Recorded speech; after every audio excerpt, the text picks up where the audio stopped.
نحمده ونصلي على رسوله الكريم اما بعد فاعوذ باللہ من الشیطان الرجیم بسم اللہ الرحمن الرحیم السلام علیکم ورحمۃ اللہ وبرکاتہ۔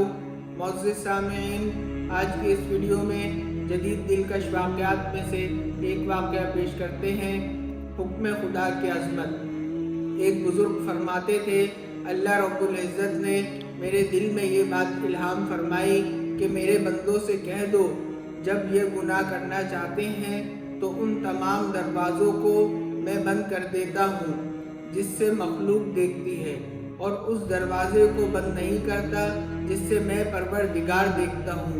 کیا اپنی طرف دیکھنے والوں میں سے سب سے کم درجے کا مجھے سمجھتے ہیں؟